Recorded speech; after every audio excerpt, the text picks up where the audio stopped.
All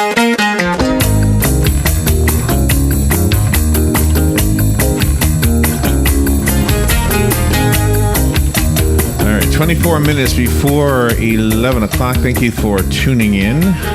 Robin, I was watching an interview with Sean Lennon, the second son of John Lennon, the Beatle, who was slain in 1980. Oh, yes. And I found it interesting. And then Sean got up and he left. And it's on YouTube if you ever want to see it. And you could tell that the interviewer, the host of the interview, was a little embarrassed and a little bit taken aback by the fact that Sean got up and left the interview. Well, Sean came back and the camera continued rolling, so we got to see Sean looking a little bit miffed and says to the interview, sits back down in the seat, and he says, I'm just so tired of people wanting to talk to me, and the truth is they want to talk about my father. Mm-hmm. All right. So with that in mind, I have to be very careful because I have on the phone somebody as talented as anybody could ever be. And he also happens to have a very famous and talented father. Yeah. So I have to be careful with this. Peter Leonard is on the phone, and he is very talented as a writer. He was profiled on CNN with his father, the renowned late crime thriller novelist Elmore Leonard. A successful late bloomer, it says here. And I like to think of us as successful late bloomers, Robin. Yeah, me too. He's got a new book. It's called Eyes Closed Tight. Now, for those who are regular listeners, you know that Robin and I typically schedule novelists for 10-minute interviews. We intentionally made Peter Leonard's interview a little bit longer. There's so much interesting information about Peter that I wanted to make sure we had time to talk about it and be fair to the book, Eyes Closed Tight. So let's find out about Peter and about the book and everything else. And hopefully I haven't said too much about his father. I don't want him to walk away. No. Peter Leonard. Good morning, Peter. Good morning, Larry. Thank you for being on this. Thanks for having me on. Where are you? Where are you right now? In Birmingham, Michigan. In Michigan, all right. Wow, nice place. I'm guessing it's cold there right now, am I right? Yeah, it's cold. We've gotten 79 inches of snow so far this year. 79? Wow. Holy mackerel. That's way too more than normal, right? A lot more, yeah. Well, we don't want to talk weather, right? But anyway, that would blow me away, 79 inches. Yeah. Is that the state where the guy made the 50-foot tall snowman? Is that Michigan? I don't know. It's either Michigan or Minnesota. It's certainly possible. Okay, so if you don't mind, we will talk about your dad a little bit later on, but let's talk about the book first, and then we'll kind of go all over the place, I think, in your interview. And I'm glad we have a little bit of a more relaxed schedule with you. Yeah. Eyes Closed Tight. Tell me about that story. It's the story of a retired Detroit police homicide investigator named Eau Claire. He's retired and living in Pompano Beach, Florida, with his much younger girlfriend, Virginia.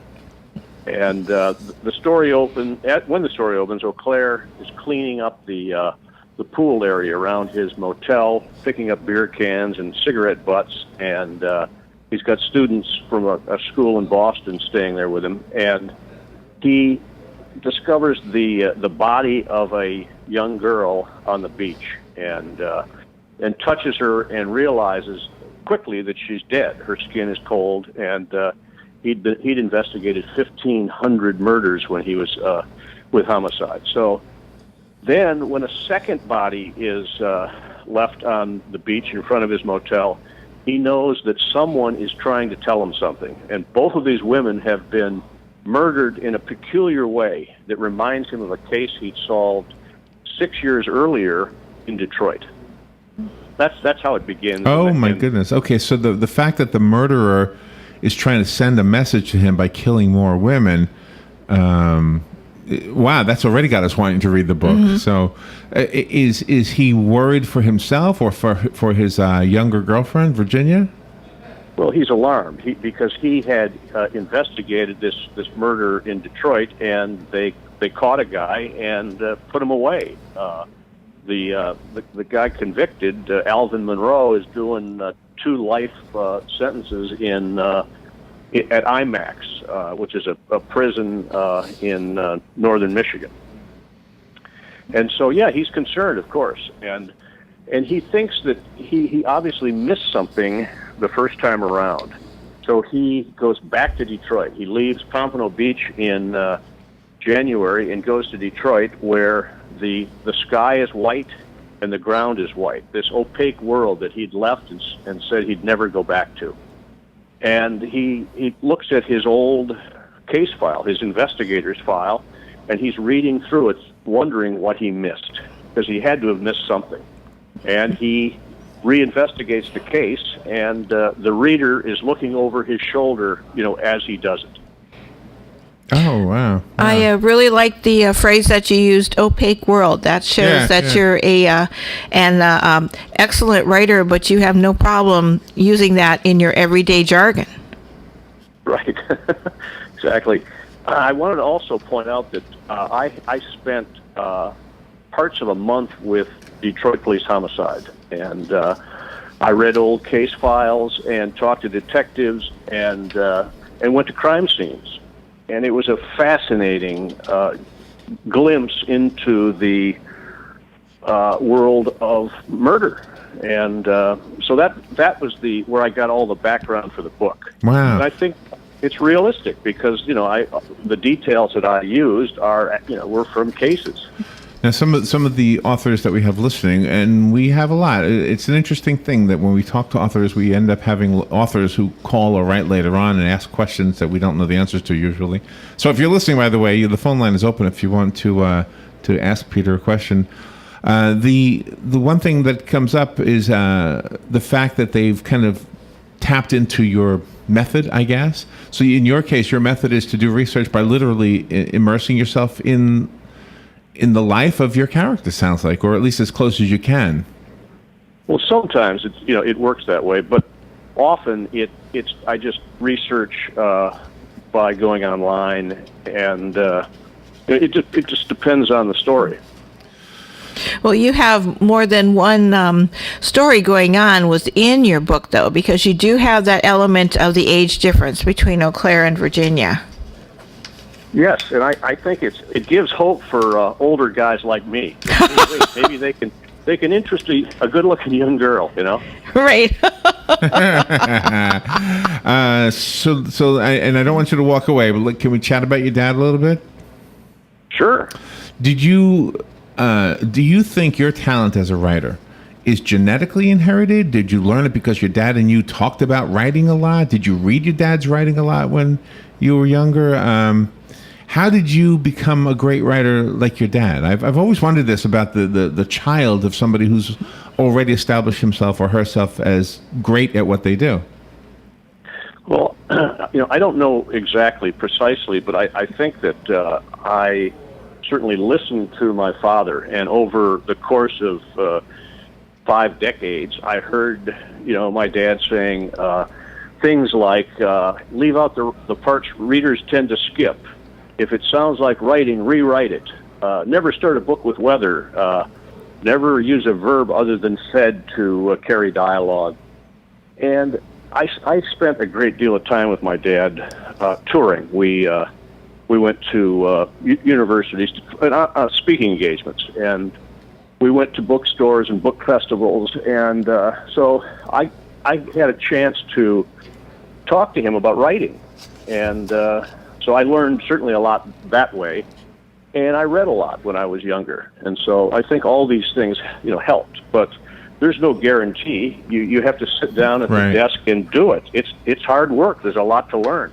Right, and it just, I opened with talking about Sean Lennon, and I don't know why he's not as successful as John Lennon was, but you are. You are on that track, and so I don't know. Maybe because John died when Sean was 4. Maybe that's part of it. I don't know. One of the things in the info that was sent to us is that was it your home that Aerosmith showed up at and swimming in the pool? Was it your dad or? Oh, that was my dad. He met Steven Tyler in Birmingham in our little town, and I think he met him on the street, and Elmore introduced himself, and Elmore was interested in Steven Tyler's outfits, in his jewelry, and all the outfits that he wore. and invited him and his band to come over and swim. So Aerosmith shows up in my dad's backyard. He was probably, I don't know, 78, 79 then, and the neighborhood kids couldn't believe it, that Aerosmith was in Mr. Leonard's backyard, and it was very amusing, to say the least. Oh my goodness! Was he involved with the making of a movie at that time? No. No. Okay. Actually, he wrote them into, I think, Be Cool, the sequel to Get Shorty. Oh, okay. I think that's how it worked. Okay, so in other words, the movie, their inclusion in the movie was because of this backyard swimming moment. Yes, yeah. That's kind of funny. So do you enjoy when a novel that you've written is made into a movie? Again, I'm not so sure how I would feel if I were in your shoes, because I often think that the movie makers take liberties. Well, it hasn't happened yet. I have one of my books has been optioned as a film, but nothing's been made yet.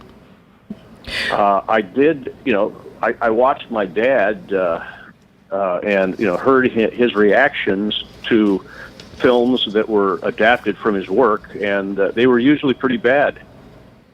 And he would get angry and then just let it go because he wanted to get back to writing. Yeah, really.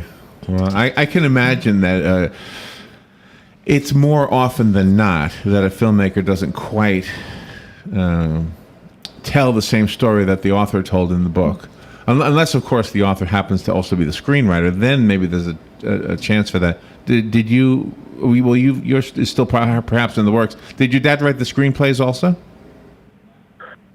He wrote a couple screenplays, but he didn't want to write the screenplays because, in his opinion, it was work. It wasn't fun. Writing novels was entertaining, and it was a kick for him every day. And writing the screenplay was just rehashing the novel, but taking out the anything the characters thought. And that's the best part of writing, being in the head of the characters. And then you really, really have that really described well in your book, because you not only are very good at being at having brevity at a description, but you also do great things with the dialogue. I mean, myself, when I read your book, I could picture myself being right there, and I just love the dialogue. Thank you. Thanks.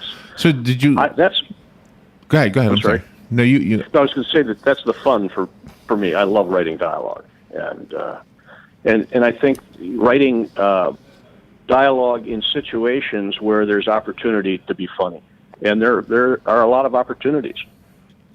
So you only say said, huh? Taking notes here.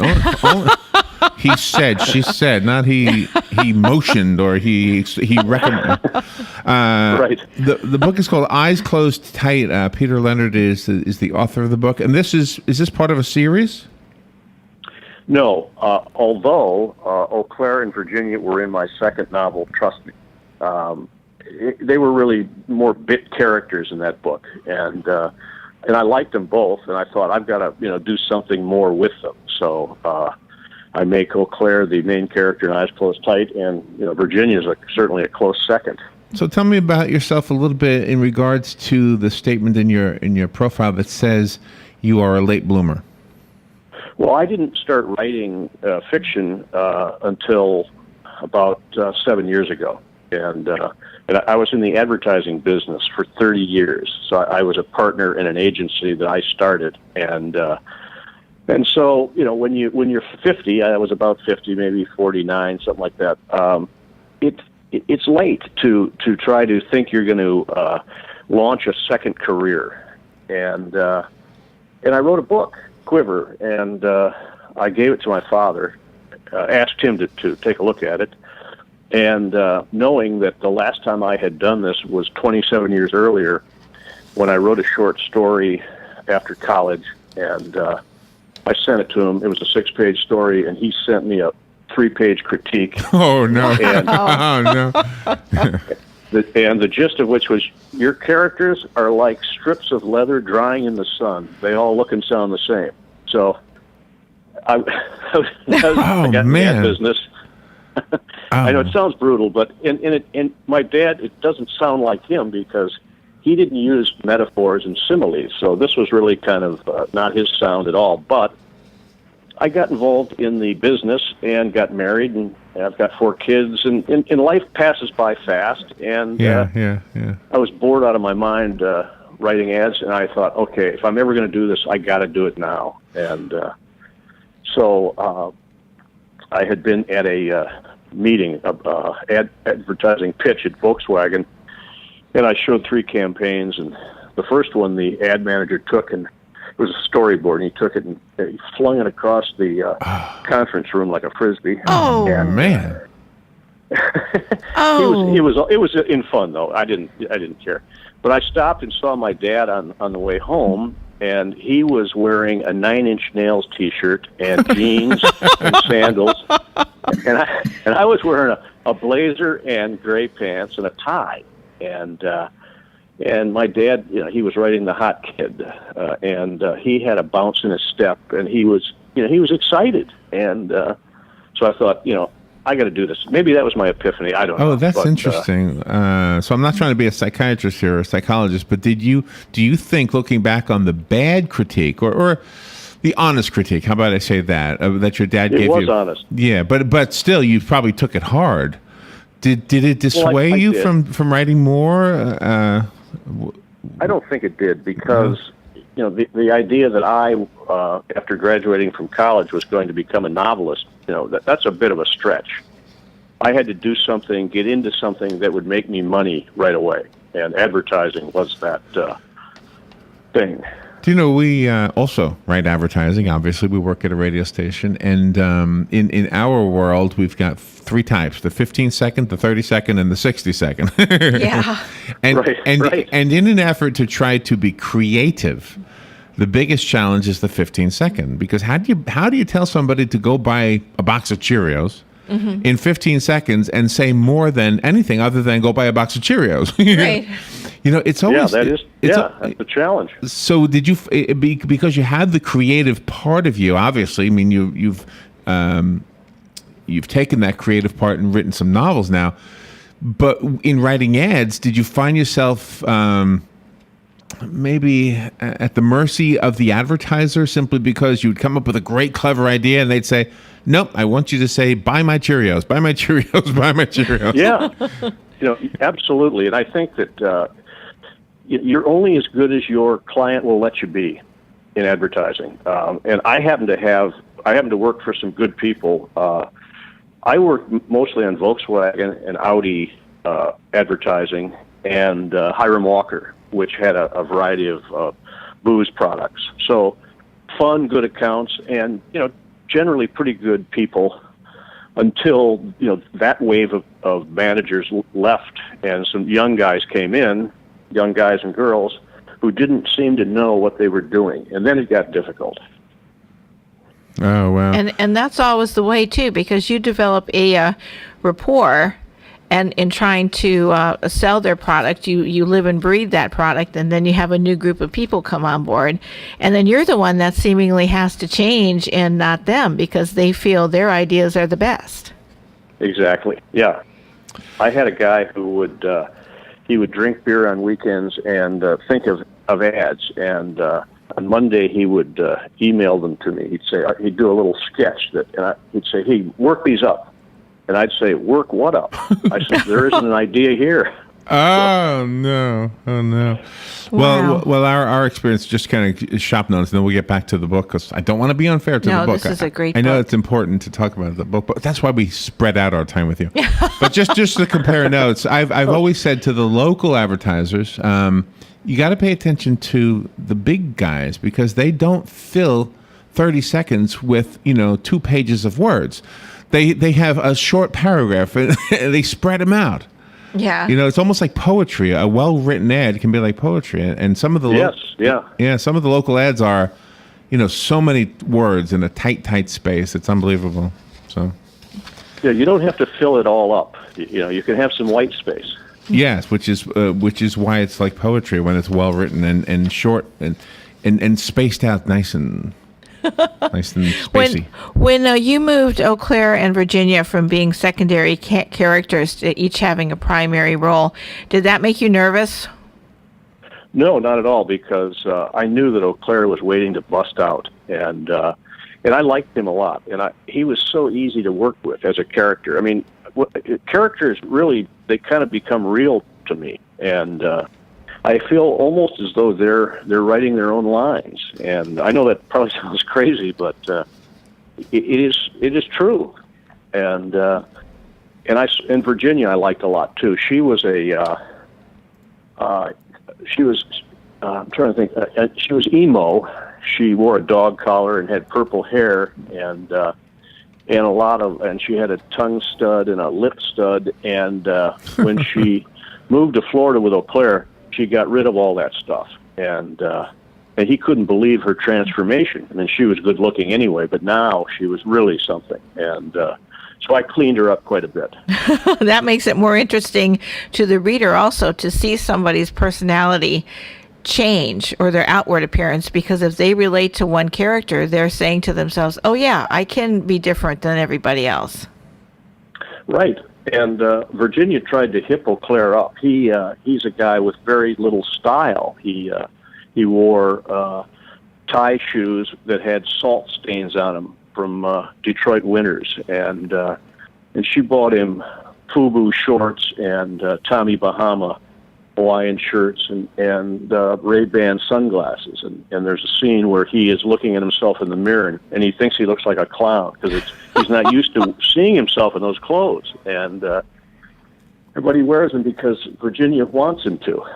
There's a character named Pinball. Who's Pinball? Pinball is he's Alvin Monroe is Pinball. He is that's just his street name. I learned hanging out with Homicide that every crook has a street name. And oh, really? So Pinball was just a name that I heard, and I thought, okay, yeah, I can use that.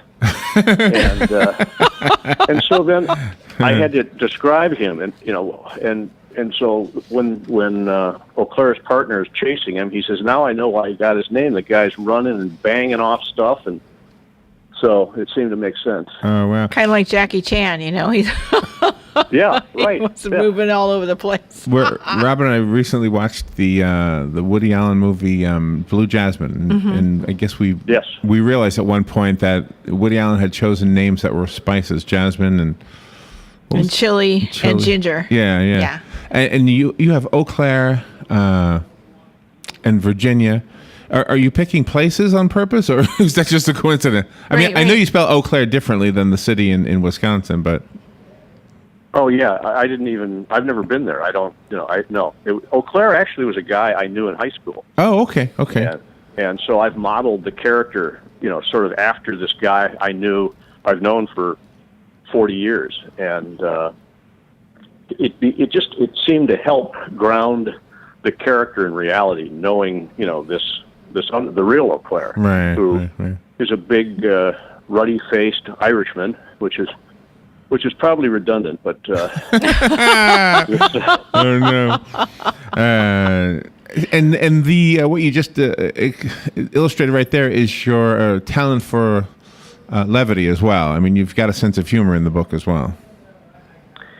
Yeah, I think that the characters do, and the situations provide the opportunity to try to be funny. I'm not telling jokes, but no.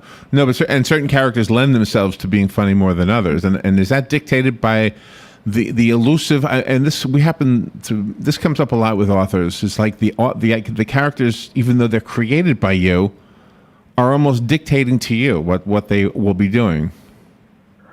Yeah, they become real. They're alive, and so I feel at times they're writing their own lines or saying their own lines. As a writer, though, you do have a responsibility to your audience. You have to make sure that everything is in place before you release the book. Is there that sense of nervousness about actually releasing the book and then moving on to write another book, whether it's a sequel or with totally different characters and embarking on a different adventure? Yeah, I mean, I think that when I finish a book, I don't know, because I know it so well. I don't know. Is it suspenseful? Is the plot good? Are the characters good? How's the dialogue?